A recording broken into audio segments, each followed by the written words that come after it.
Hello, everyone, and welcome to Match Game, Enjoying, Not Just Surviving the Interview Process, the fourth webinar in the Professional Power Up series by Headhunter on Tap. Professional Power Up is our comprehensive career development series that will get you charged up to power through your job search or career transition. This series has 4 interactive webinars, 4 support Ask Us Anything sessions, and personal access to our career experts. My name is Becky Picone, and I'll be your host. I work in alumni relations and constituent engagement with Michelle Cavalcanti, who will be helping with program logistics for today. If you have any questions for Barbara and Jay, please send them directly to me, Becky Picone, in a private chat, and I will ask the questions for you during the question and answer period. We will try to get to as many questions as we can. And remember that you can sign up for next week's Job Talk, where you can continue this conversation about the interviewing process and ask Jay and Barbara any other job or career related questions that you may have. We are recording this session and we'll be sharing it with you all and those who registered who were not able to attend live.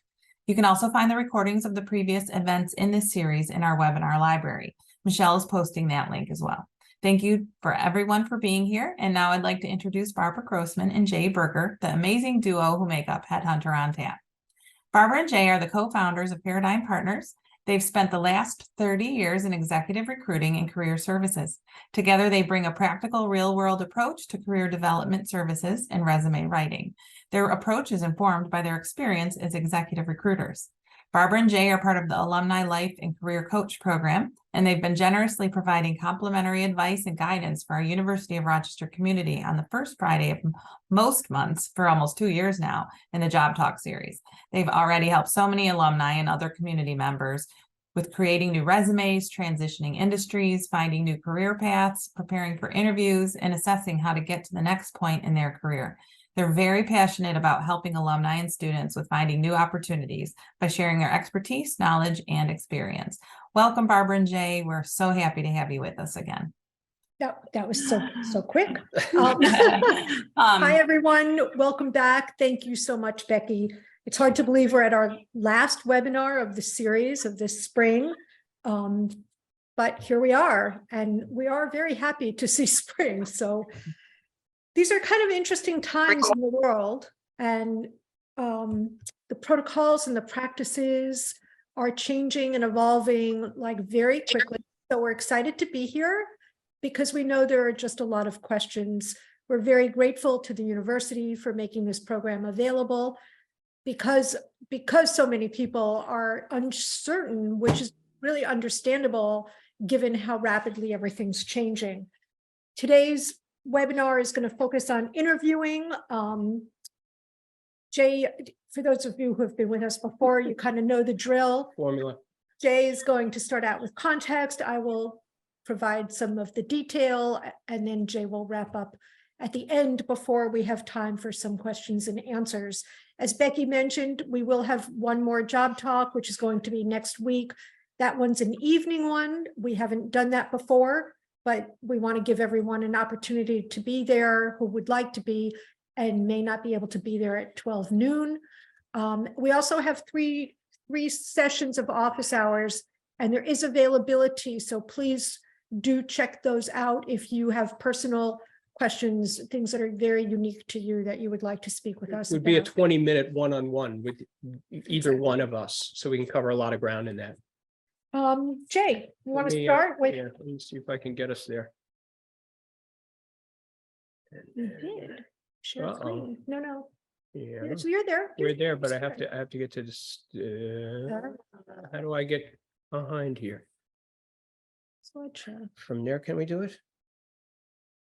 Yep, I think go over to the left. Oh, Wait, start. There we go. Yeah, I got it. we had something covering the top of the screen. Yeah. Hey guys, so let's go interviewing. All right.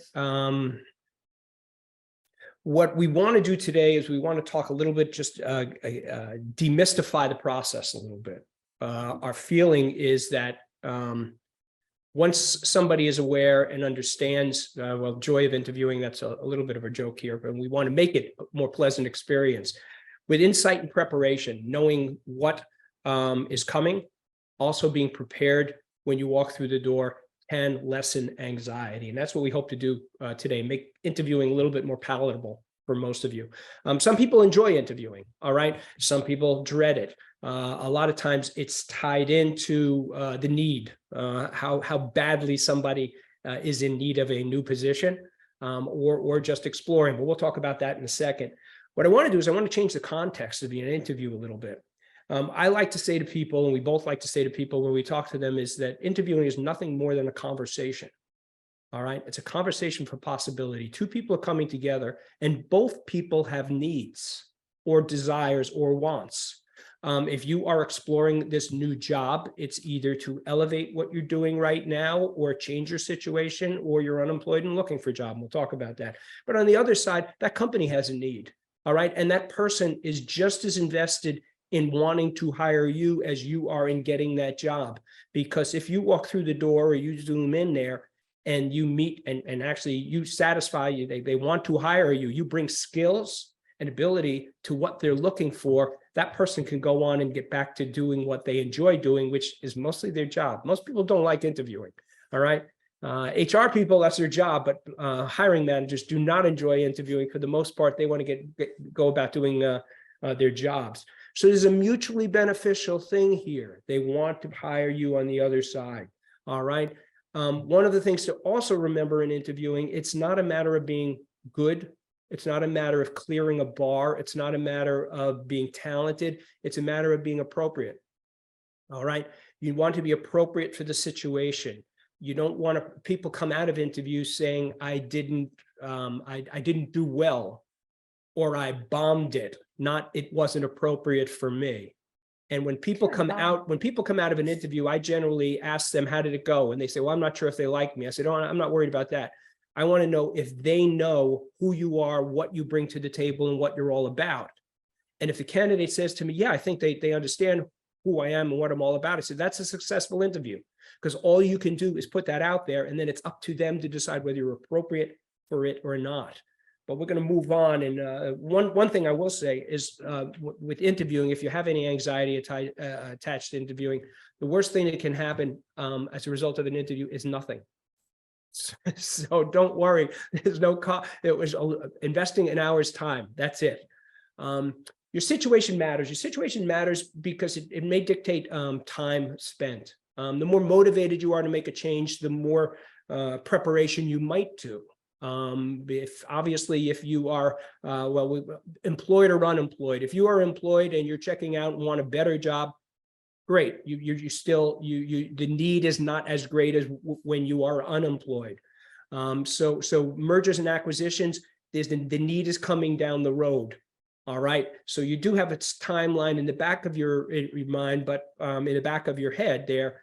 But it's not quite as urgent. And obviously, if you're in a situation, if you're happy where you are and you're looking for a better situation, you have less on the line and there's less anxiety attached to that. In all of these cases, though, it's a good idea to do preparation beforehand.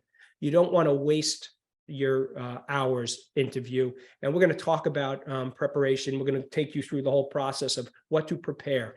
Timelines also can be very dangerous, especially if what you do is you say, I want to leave by a certain time. I want to leave by the end of the summer. We have found that people sometimes will lessen what they're looking for. They lower the bar for what they want to achieve with a move. We talked earlier in a webinar about what are the goals you want to accomplish with a move. And when you get the offer, weighing that offer up to what you initially intended to have happen. Sometimes along the line, people will lessen that and end up in jobs to fulfill wanting to be out by the end of the summer and end up in a situation that's no different from the one they left. They just want to fulfill on their goal of making their deadline. On the other hand, if you have an urgent need to land another job, a timeline can be very important and you may have to make compromises. So that's the amount of time and energy you're going to put into the interviewing, the job search process, as well as the preparation. So our path today is preparation. We're going to do preparation. We're going to do types of interviews. We're going to talk about the interviewing day. We'll take you through one person's story because everybody thinks their job search is somewhat unique. And then we'll have time for Q&A afterwards. Whoops, did I go too far? You did, I think. There we go. Preparation. So research. Know the company that you're getting involved in. all right, that you are interviewing with. You want to know their history. You want to know what their mission is. All right. You want to know a little bit about their culture. You want to know about recent events, perhaps. All right. That's a good thing to put in an interview because it shows that you are up on things and interested. People are looking to see if you have a high level of interest in not only the job, but the company. All right. We put interview dress code in there because that's more about a cultural fit. And I know of someone who actually was rejected based on his first HR screen because the HR manager said to him, "You obviously didn't do any research. You showed up to this interview in a suit, and our culture is very casual here." And his response was, "Well, actually, I did do my research and I saw that, but you didn't have any pictures of people interviewing. So I just assumed I should wear a suit." So the moral of that story is ask. yeah, if you have any questions, especially when you're meeting for an interview, ask if there is a dress code or anything that they would, what their expectations might be. And that's particularly true with Zoom now too. Yeah, yeah. Job description, go in there and be up on exactly what the role is, what it entails. Be ready to ask questions if there's anything that's not clearly defined. Look into the people you'll be meeting. A lot of people, when we say, hey, do research into them, go on LinkedIn, find out their backgrounds, search the websites, because sometimes websites at companies will have profiles of the people.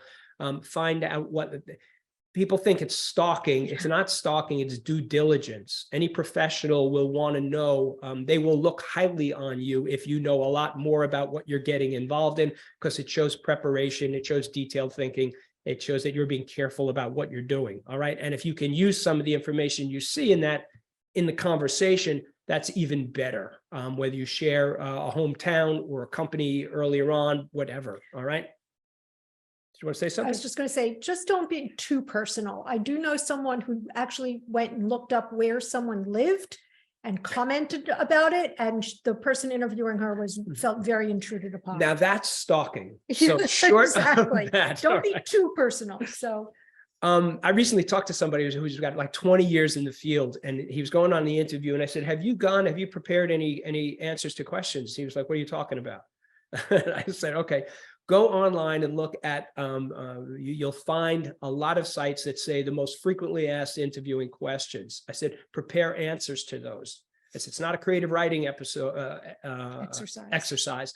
What you want to do is be prepared when you get in there. So very often we'll have people who will come out of an interview and they will say, oh, I had this one question and I answered it and I wish I would have said this. Well, by knowing most of the questions that will come beforehand, you'll have ready-made answers. And a lot of times the answers that you'll have ready-made, situations you've been in or how you would respond to things, you can use for other questions. I call that kind of your interviewing tool belt. You know, you pull those things out. All right. Look at those, prepare those questions. And actually this gentleman came out and said, thank God you told me this, because they asked almost all the things that I did my research on. A couple of things to definitely prepare. Why should they hire you? 100%. All right. We're going to talk a lot about making your case, applying what you've done, what experience you have, along with your interest, why you're interested in this job, in this particular company, in this role, in this situation. And the more specific you can be about all of that, the better off you are in communicating a high level of interest. There's a technique to answering questions, the STAR technique. Barbara's going to talk about that a little bit later with behavioral interviews, so I won't go into that right now. Have questions ready. Yeah. You do your research in the organization.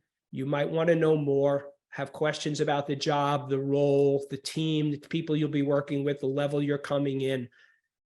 Have ready-made questions, and of course, pay attention while you're interviewing to see which ones might be relevant to use. But a lot of companies will assess people more based on the questions they ask than even the answers they give on, especially the HR, the initial, which I'll get to in a moment when Jay is done, but that high level screen, HR people often are looking for, do you have any questions for me? And they will kind of judge that. So not kind of, they will judge that if you don't. Last thing, professional narrative. We've talked about, if you've been in other webinars, we talk about that ad nauseum, because we do think it's very, very effective, and it's important to be able to articulate that. And that is a little bit more of a step up for why should they hire and why are you interested in the job. It's essentially the skill set, personality, your and also your journey, what has taken you here. It's kind of the arc of your career is your professional narrative. And where this position will fit into that for you. Types of interviews. Take it away, Barb. Oh, wow. That came up quick. So everything's coming quickly to me today. I wonder what that's about. So we're going to go through some specific types of interviews, but will be by no means all inclusive, but the idea is to give you a sense of what types of interviews are out there so that you can be ready and not thrown off by a particular type of interview. So, and just know that all organizations and companies probably will have their own unique twist, but there are basically some categories of types of interviews.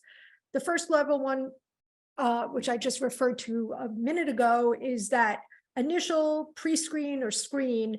Usually it is done by someone in HR, could be an external recruiter like us, could be internal recruiters, could be an internal HR person, could be somebody on a team. I do have one company where that after the interview with me, that would be the first interview with them. Generally speaking, they're done on the phone or over Zoom. Very seldom will they be in person anymore, unless you're in a particular field, I think like, nursing or something like that. Generally, they will last 20 to 30 minutes. It's not a lot of time. You may not have an opportunity to even speak. Mostly you'll be listening to what they have to say, although this is when you would want to have questions ready for them if you are given an opportunity. And just remember that all first impressions matter. If it's just this like phone interview, don't think of it as like, this is not a real interview. If it's an interview with an external recruiter, we are the gateway to that company. We have to evaluate every interaction we have with you. So just bear that in mind. You said there won't be an opportunity for them to speak. I think what you kind of meant is the person is generally talking an overview of what the opportunity is, and they want to see your response to that and make sure that you're aware of what the opportunity is to make sure everything aligns. They're really, yes, I'm sorry. It's getting alignment. Yeah, you're not going to have an opportunity. You're not going to get in depth in 20 or 30 minutes. I can promise you that. The next interview is when you probably will have more of an opportunity to do that. And that's typically a one-on-one interview with most likely a hiring manager or a person on the team. It's exactly what it seems like. I'm sure just about everyone on this call has been through this process already. We do encourage you to think of it, I think Jay said this already, as a conversation. It's beneficial to you rather than thinking of it as a performance, and we coach candidates on this all the time. Think of this as a conversation. It's an opportunity for a dialogue to see if they fit you, just as you're looking to see if you fit them. Obviously, you want to be respectful. They have a job. You may or may not want that job, but they have the job you're applying for. But nonetheless, you are each looking to see if you're a fit. A little bit of a deeper dive to the initial pre-screening. Sometimes a lot of a deeper dive, not even a little bit, can be. A group interview normally is something that I kind of like people just don't like. They tend to be a little daunting. They tend to be a little intimidating, even for people who are incredibly seasoned and senior. The notion of a group interview is oftentimes something that it seems hard to navigate. They are indeed challenging on Zoom, where everyone's in that Hollywood square box, and it's hard to make eye contact or speak directly to one person. But by and large, the trick to a group interview, this is at least from our perspective, we think that this is helpful. Approach it as you would any workplace meeting, where there are different people in attendance, different people represent different interests or different functions. They all have their own personalities. And your job is to see how to have that all mesh with you in the mix. So you want to make sure to greet each person by name. When you meet them in person, you may or may not have that opportunity on Zoom. Make sure that you address whoever's asking the question directly. Make eye contact with them as much as you can. Try to make eye contact with other people also. If you're meeting in person, absolutely shake everyone's hand. Firm handshake is in order here. I tell the story that when Jay and I first met, he actually sent me on an interview. Being the era that it was, women weren't as taught to how to behave in interview situations. And we oftentimes had kind of a weak handshake. And he was like, no, that's not the way you're going to do this. And I got like a lesson in handshaking. And by the way, served me well. I used it throughout my career. So that's a little bit of mansplaining. It's obnoxious. Paints me in a bad light there, I but think. it was appropriate. It was proper coaching. It was also career a coaching. different time. But the point is, you want to shake hands and like mean it. A bonus kind of thing to do, if it's possible, is link your answers from one person to a question from a previous person. So as much as you can bring that whole process together and have it in context make some sense, rather than just being one question about this and one question about that, that's really can be very useful. There is a real pitfall warning here. It applies to all interviews, but especially in a group interview. Don't make assumptions about what people are thinking of you.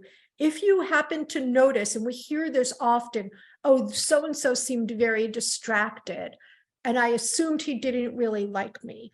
Well, so-and-so may have a big situation going on at work and barely had the time to get into that interview, but wanted to be present and just needed to attend to the pressing things that were going on. Was on his phone the entire time trying to fix something else and wasn't paying attention. Responding to the president of the company or a boss or a client for that matter. You just have no idea. So what happens when you make that assumption is you start to get in your own head, you start to not be so present. Stay present and don't worry. You will have plenty of time after the fact to process and think about and find out if somebody really didn't like you. And you know what? Sometimes you're right. Sometimes you're not connecting with someone or you're missing, but just don't make those assumptions in the midst of interviewing. Wait till afterwards. The stress interview. So the stress interview is designed to be a stress interview. It is designed to put stress into a situation, a work situation. It is not designed to stress you out personally and to drive you crazy. We have had candidates come back from interviews and say they were so awful. They made me feel, and it's like, whoa. You felt the object of the interview is to challenge you in situations that would be typical, or types of situations that would be typical in your job. These are particularly done in careers where you're kind of the front line person with an important stakeholder or constituency. Teachers, customer service people, marketing people, fundraising people, people who hear no a lot, salespeople, people who come up against difficult or angry. I worked with a technology company and they had sales engineers who would go on calls and they had technical expertise, but they were also making a presentation. And when part of the interviewing process was going through a mock presentation, and they deliberately would challenge the person and tell them and give them questions to field or tell them they were wrong and see how they would react in that situation. How would they overcome objections? There could be some role playing going on in these interviews that it won't be obvious to you. They're not going to say, well, now we're going to role play, but they will be, they will do that kind of thing to see how you react. Sometimes a stress interview is kind of embedded within the interview. Sometimes it's more apparent when you're like asked to, if you're a teacher, for instance, and they tell you, we're going to ask you to deliver a lesson plan and you will be observed by 3 people. So there are different ways that they go about it, but the most important thing to remember is it's not meant to be personal. It's meant to see how you respond in different situations. The behavioral interview is the most common type of interview. It shows up in all different ways and forms, but by and large, they're looking for several types of things. They're looking for your ability to be adaptable. You might be given a question or asked a question, tell us about an experience where you had to completely change course. What happened? How did you do it?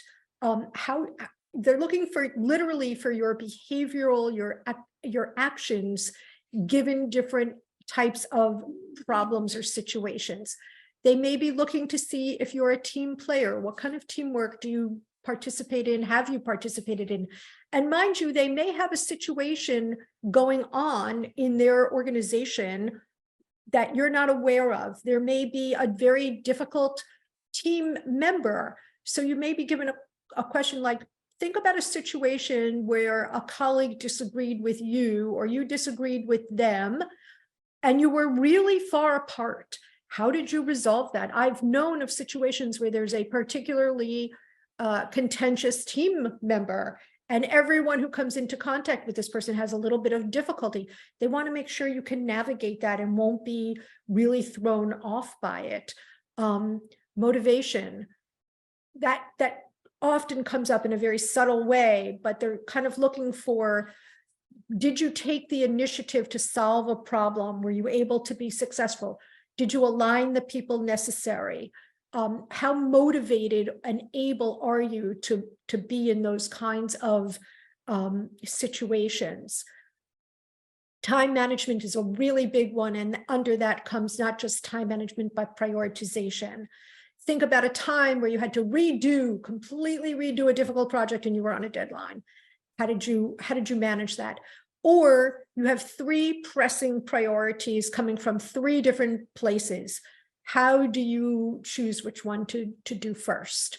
And there's no right answer to these, but they're in any of these situations, they just want to know how you respond. What do you do? Do you have good strategies for navigating the unexpected, which is 90% of what most of us come up with, right? Or for oftentimes, a lot of what we deal with at work isn't formulaic or predictable. STAR interviewing, which Jay mentioned earlier, is a very specific type of interview protocol. It's a technique for answering questions. It's online. You can find information out about it online. It's an acronym for situation, task, action, result. The thing about the STAR technique is that it gives you ready access to think of all of these types of answers in different situations where you can be succinct and cover all your bases. So here was a situation. This is what I was asked to do or had to do. This is the action I took, or these are the actions I took, and here was the result. Even if the result is not positive, sometimes it's the best result possible. So don't worry about that, but you do need to people want to know the outcome. And behavioral interviews in general, not just, teamwork, motivation, time management. There are other behaviors. If you go online, you'll find there's lots of them. These are the broadest categories, and they almost always show up in every interview in one way, shape, or form. And if you have answers prepared for these, you'll use them for other questions that might come up. The case interview. The dreaded case interview. The dreaded case interview, which will not apply to many of you, but we feel it's important to cover because it will apply to some of you. And it's really important to prepare for these. So they're typically used in management consulting, finance. They're often used in tech. Many large companies now use them, even in different types of companies than I've mentioned, because they're a very thorough way of trying to learn how someone approaches a problem. So unlike a behavioral interview where they're looking to see how you act in a situation, this is really trying to understand how you solve problems. This is real time. You're doing it real time with And them. they fall into the 2 broad categories of qualitative cases or quantitative cases. If you're applying for a position as a data analyst in a finance company, I can pretty much guarantee you that if they do a case interview with you, it will be quantitative. Some companies and some positions do both with you, depending on the type of role. So there's the Bible online or in print of case interview preparation is called Case in Point. They give you lots and lots of samples of cases and take you through them and how to best resolve them. About a decade ago, a lot of case interviews were very theoretical, like how many ping pong balls can fit in a 747 jet? And they wanted to hear how you went through that. That became kind of overdone and actually a little bit disparaged. They don't usually use that anymore. More often than not, if they're not in exact situation within a company, it will be something similar to what they will be dealing with. They often last, they can be an hour. They're usually about 45 minutes to an hour, hour and a half. Some companies will put you, take you through 4 or 5 different case interviews in a day. The whole day of interviewing is about case interviewing. The key is to take your time, be thorough, be thoughtful, be clear about what you're being asked. If you're not sure, or if you have different ways coming to mind to answer the question, like very broadly or very specifically, it's okay to ask them, how would you prefer? I could handle this in one of 2 ways. Which way are you more interested in? This is really important. Talk through the process, your thought process out loud. For those of us, and many of us are trained when we're asked a question to have the answer, just come up with the answer. This is more like those math tests we had in high school where you had to show your work. I hated those tests. It's a little bit like whiteboard. Here's the whiteboard. Like, Whiteboarding. okay, show me, here's the problem. Take me through your process and show going up. me. And you might be on a whiteboard, you might not be, but it's like talking very about similar. exactly every step you're taking. You can, I've never heard of a case situation where it's not okay to take notes. So you just know what to refer back to or your steps later on. And be sure to kind of complete your thoughts and wrap up. The key to case interviews is, again, there's no right answer. Right. We actually know of a situation where someone took an approach that was completely unconventional, and the interviewer said, I've never heard anyone do that before, but it's an interesting way to approach this problem. The person didn't get it right. They didn't even do what's typical, but it was completely acceptable, if not maybe stood out. And they got hired. They did get hired. So I think That's it was successful. probably a good thing. Yeah, the way they approached it. There are other types of interviews that I haven't mentioned. And there's many more that I'm not going to even touch on. But two that really are very often used are a technical interview, which doesn't mean necessarily technical in the classic sense of the word. It's not necessarily a computer program, write this code kind of situation, but it's any testing of your technical knowledge, Excel, Word, PowerPoint, it can be anything. And different levels of expertise are sought in different environments. So there can be wide variations in what these look like, but they are often part of the interview process. Do you have anything to add about that? You do a No, lot I'm of going to talk a technical little bit stuff. about it later on. Okay. And then there's the presentation interviews, which are, like I mentioned earlier, a teacher knows almost invariably they're going to be asked to deliver a lesson plan. It's going to be somewhat proscribed. They're going to have to get up in front of an empty classroom and deliver it to 3 or 4 people who are going to be evaluating them. But they can also, presentation interviewing comes up in a lot of types of situations. Marketing is very common, where you're asked to present a marketing plan or a solution to a marketing situation. We know of a candidate who was asked, a very senior level person who was asked to share her plan for her first 90 days. We thought she might balk at doing that. When it comes to sharing information like a marketing plan or that kind of thing, sometimes people feel very taken advantage of, and we can empathize that they feel like they're asked to be giving free consulting. But in some situations, it's what's expected, and it has become more and more common practice. For those of you who might be interviewing for the first time in a long time, be prepared for that kind of thing. The person who was asked to share her 90-day plan did get hired. She had a knockout plan, and she was hired. A year later, she's very successful. So Yeah. Superstar. I know, Jay, you're going to take over with Okay, I gotta, an interview day. there we go. Arrive early, self-explanatory.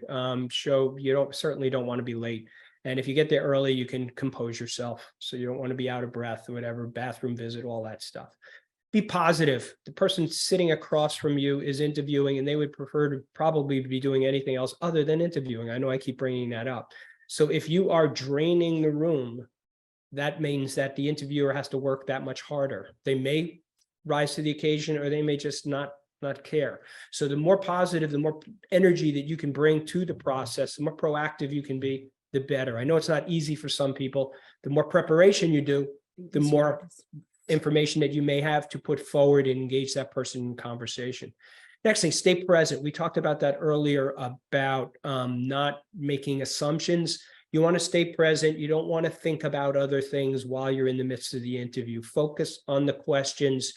Don't evaluate while you're there. Don't evaluate. And I say this as the last bullet point on the bottom. Don't be evaluating the company while you're in the midst of the interview. Take in information. Don't think about, do I want to work here? Do I want to work for this person? That's not being present. Concentrate on saying, this is a great job. I want to get an offer from this company. That's what I want to do. And then go home and evaluate things. All right. Pitfalls, avoid volunteering what you don't know. All right. The last thing you want to do is go in and say, you don't need me to do this, or you don't need this person to have this kind of experience because I really don't. Last thing in the world you want to do is ever say anything that volunteer what you don't know, because it may not be important to the job. And in some cases, it can, even though it's not important to the job, it doesn't foster a positive kind of a feeling in the person who's hiring you. They will ask you what they need to know. Don't worry about getting in over your head, okay? Bad mouthing your former employee. Everybody says you can't bad mouth your old company. You can say negatives about what went on in your last situation. You're better off explaining negatives than having it out there where people don't understand. Why are you looking to leave? Oh, I'm just looking for a change. What does that mean? All right. There's nothing wrong with saying there's been a change in senior management. So now the focus and direction of the company is going in a different direction. Or I had a boss that I loved who was a strong communicator. We had a great relationship. That boss left. I now have somebody who's not great communicator, collaborator. I want to work with somebody that I can work with. There's nothing wrong with explaining what's going on, especially since you don't want to get into that situation in your next job. You just want to do it in a way that's respectful and positive. Overreacting and making assumptions. We kind of covered that before. Evaluating the interview, job situation while you're there. We covered that. A couple tips. This is what I suggest this to everybody who's interviewing. One of the tips is reframing the interview if at all possible. Making it more about the future and not the past. When you go in and you meet with somebody, oftentimes what you can say to them is, listen, I saw the job description. I have a sense for what you're looking for. But if you can give me a 5-minute overview of exactly what your expectations are, what you see the role that you want, what you see as what you want this person to accomplish. I'd love to be able to speak to you about what you're looking for rather than just go through my background. And oftentimes what happens is they say, well, we want to move forward with this kind of initiative, doing this, doing that. And that will allow you to engage and say, oh, as a matter of fact, in one of my other companies, we went through a similar situation. And you can actually pull things from the past and make it more of a planning session rather than just talking about your past. You're talking about their present and their future. And you can get into a more of a collaborative type of conversation. The other thing is the killer final question. When you're leaving, one of the things that's really great to ask is, I'm excited about the job. I think my skills are well suited because of this, making the case. Is there anything that you feel I'm lacking that you are concerned about? Because I'd rather address it now. It seems to be a very, very good fit for me. That way, if there is any nagging thing, you can address it and have an opportunity rather than leave it there. And most future employers like that. They like that initiative. They like the fact that you'll address things head on. Follow up. Thank you notes. We talk about this in every one of the webinars. Everybody appreciates a thank you note. The more personalized it can be, the more you send, the better. Follow up on jobs a week afterwards. Talk about your interest. all right, say, to keep making your case, all right, and more thank you notes. Even if you don't get hired, you could follow up, say thank you for the opportunity, especially if you met with a great hiring manager. People do ask us all the time, is it okay for me to follow up? And the answer is, of course, it's okay to follow up. Just be mindful, like if they say, well, we'll let you know in 2 weeks, don't follow up in a week, wait the 2 weeks. But by all means, follow up. And as Jay said, again, after that follow-up, thank the person. Could be just a thanks for that quick call and the status. So Rachel's story, the reason we added this is because some people don't feel like their interviewing story is unique to them. She was an HR person that we were working with. She was changing jobs and she shared some of her experience. And she ended up, it took her 9 months to find a position. She said she must have applied to 1,000 positions. She had 25 interviews along the way. And maybe most importantly, in her journey, these are things that you may run into. She ran into them all. She heard nothing. All right, nothing, no response. A lot of people are familiar with that. She was ghosted. All of a sudden, she heard positive things, and then the person just disappeared. Wrong fits. All right, she interviewed, not a right fit for me. She got lousy offers. She had one position she was really excited about, and then it got pulled at the last minute, and she was regretful of that. And then she ended up in the ideal situation, one that really worked.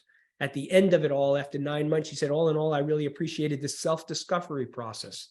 She took it as kind of a way where she grew. And actually, as an HR person, to have that experience is great to understand what people go through. Now, this is not everybody's experience, but don't be shocked if it goes on with you.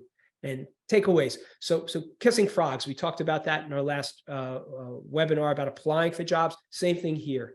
Go out there, talk to a lot of people, look for appropriate positions, things where their want and your need match, or your wants match. All right. So talk to a lot of people. Expect and enjoy the journey. It's a conversation. All right. It's just more conversations to see where you match. I kind of like sometimes say it's like dating.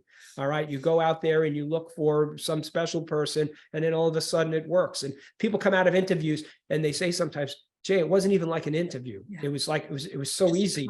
And I like to say, if they ask all the right questions, you're a genius. If they ask all the wrong questions, you're an idiot.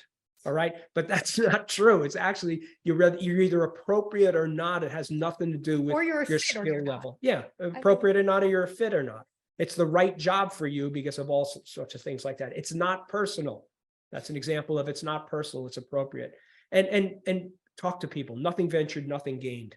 And with that, I have one more thing to add to that. Please go ahead. I'm going to leave this for a second because it dates, and please add, Barbara. I will just on this final note of our final webinar, interviewing is a lot of chemistry. There's a lot of chemistry involved. So Jay mentioned dating, which is what made me think of it. But sometimes it's inexplicable, like why someone really got hired and someone else didn't, who might have seemed to have better credentials. And I think we tend to forget, especially in this era of algorithms and application portals, that really fit really does matter. And what fit sometimes comes down to is, do you have the right chemistry for the person you're going to be working for the team, for the organization, for the culture? And this is human resources, talent acquisition. It's about people, not just about a list of qualifications. And I just want to encourage you to remember that. And it does go both ways. We've had people who've interviewed for jobs and come out and said, I just couldn't see myself there. I just can't see myself in that place. And it's like, they can't even articulate why. It just does in their gut. It doesn't feel right. And I think you kind of have to trust your gut. Yeah. Trust your gut. Sorry, I didn't mean to. No, we talked about dating. So we should do that other caveat that we haven't done. By the way, if you guys don't know, somebody once attended a webinar of ours and said, guys, a lot of people don't know you're married because of our different. So you guys are pretty familiar in your delivery. We are married. So we are business partners for whatever, 25, 30 years. And we've been married for a lot longer than that. And we can do a whole webinar about how to navigate working together from home as business partners and being married, but that's for another time. So Becky, take it away. That's great. Thank you so much, Jay and Barbara. Another great bit of information. We really appreciate it. And you'll all see that Michelle did put a link in the chat for next week's job talk. Next Wednesday, we do have an evening job talk coming up to try to accommodate people who might not be able to spend another lunch hour with us. But so check that out. And she also put Jay and Barbara's email addresses in there as well. I also want to mention that as we come to the end of this series, we're going to be sending out an email with a very short survey to everybody who registered for one or more events. This is a survey about the series as a whole, and it's different than the event specific ones that we've been sending out in the follow-up emails after each webinar. Please do look for this email with the survey and take just a couple of minutes to answer a few short questions, less than 5 minutes. It's very important that we do receive your feedback so that we can continue to offer these valuable career programs like this Professional Power Up series. And we want to make sure that the webinars, videos, other resources are meeting your needs. So we really need your help with that. So please just take that short bit of time to fill it out. Okay, so I guess we'll take the rest of our time to hit the question and answers. We did have a question just come in. I'm going to ask this one. It's related to the thank you note since we just talked about it. Is it okay to send the thank you notes via email, or should it be snail mail? Oh, Totally do it via email. oh, you want to? Totally. Yeah, we're at a point now where snail mail, believe it or not, is frowned on because it seems a little too Old old-fashioned.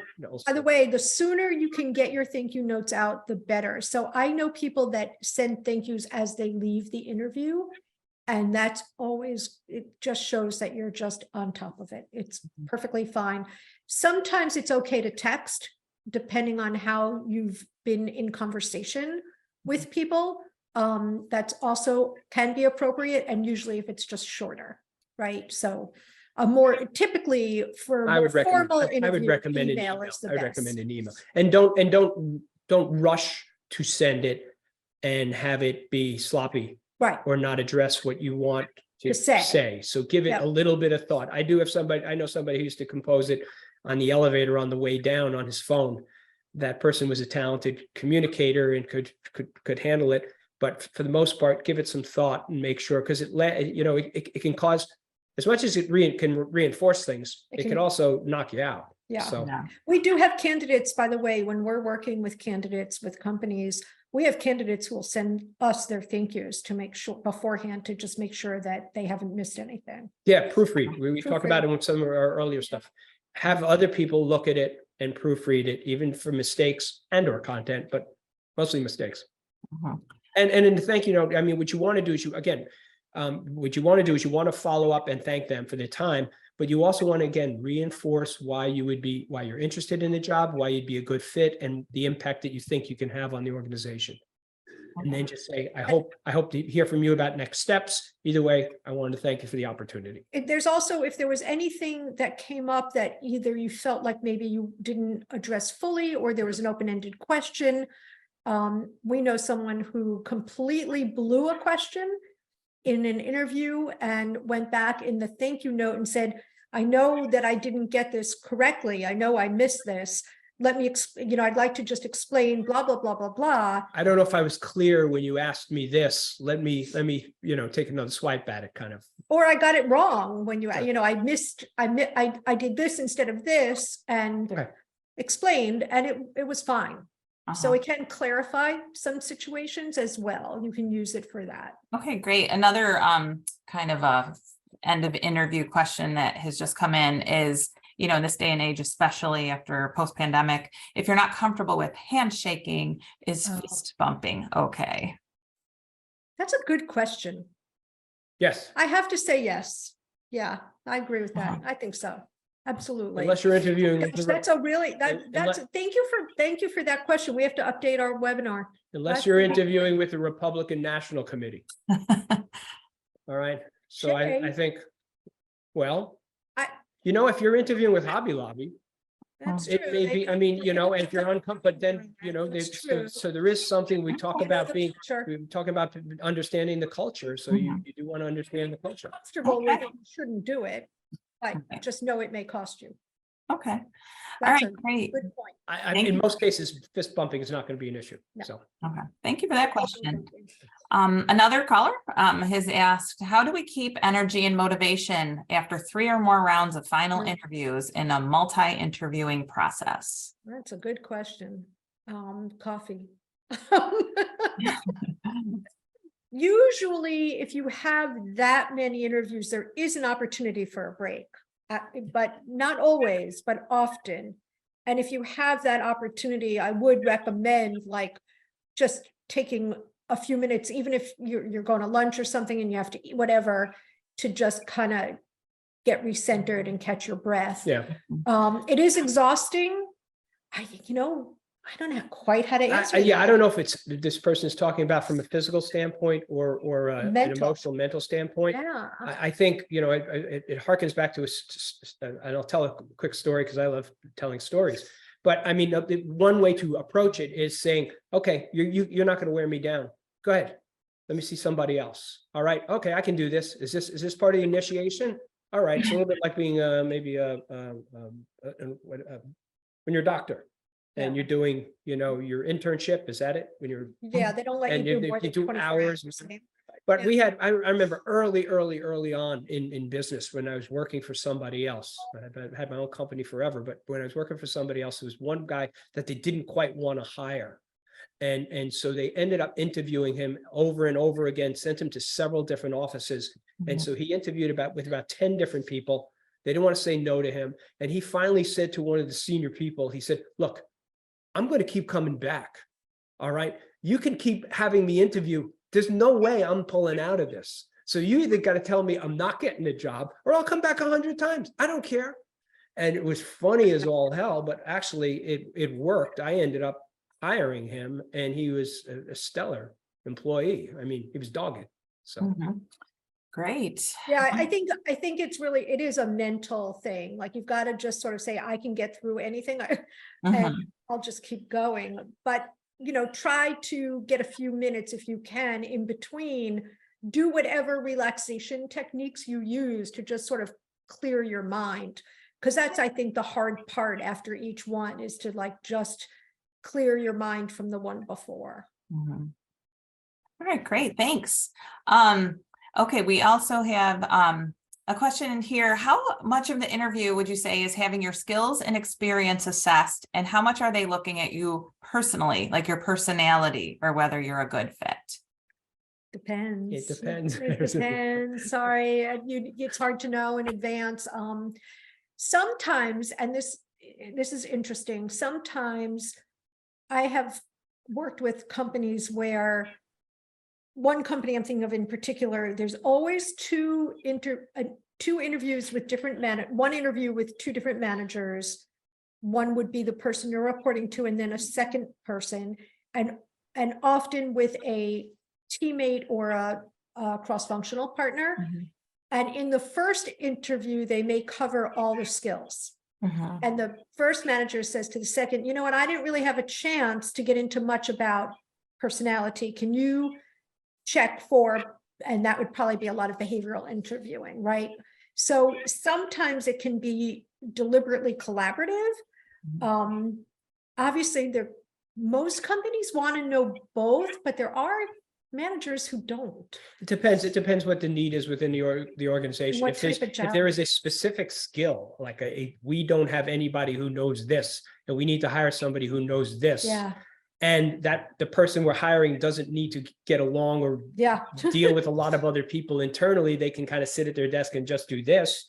Well, then it's less important. But a lot of times it is, we talk about it being more of an equation. So sometimes somebody who like fits so well culturally, who's not quite has a perfect match on skills, they will say, okay, we'll bring this person along and offer him a little bit of training.